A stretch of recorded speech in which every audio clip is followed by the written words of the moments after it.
Çörəyi şirin kəsmişəm. Yəni çörəyi şirin kəsmişsiniz. Çörəyi yəqin şirniyyatı kəsmişəm yazmaq istəyirsiniz. Arıqlaya bilərsiniz. Bilmirəm. Bunun qarantiyasını verə bilmərəm. Kalori təkcə çörəyin və şirniyyatın tərkibində deyil. Məsələn, çörəyi kəsirsiniz. Gündəlik deyək ki, baxın, gəlin belə deyək. Hər biri 100 qram olmaqla hesablayacağım. 100 qram şəkəri kəsdiniz. Deyək ki, gündəlik olaraq siz 100 qram şəkər yeyirsiniz, 100 qram çörək yeyirsiniz. 100 qram. 100 qram şəkəri kəsdiniz. Tıp 400 kalori getdi. Mənfi 400 kalori. Artıq 400 kalori almırsınız siz. Çörəyi kəsdiniz, arası təxmini 270 kalori olur. 270 kalori də getdi.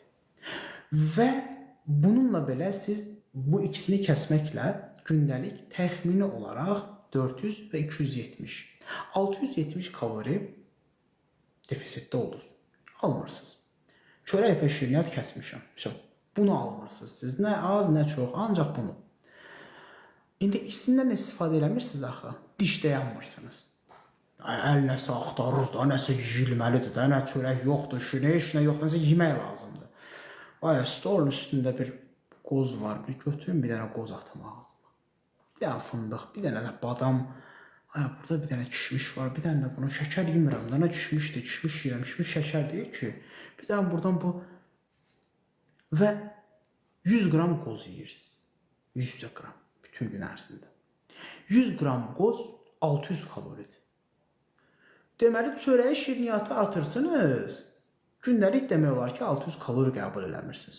Buradan 100 qram qoz yeməklə 600 kalori qəbul elədirsiniz.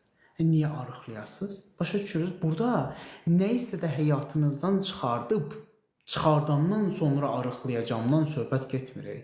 Bu qədər səthi yanaşmamalısınız. Çünki bu qədər səthi işləmir bu.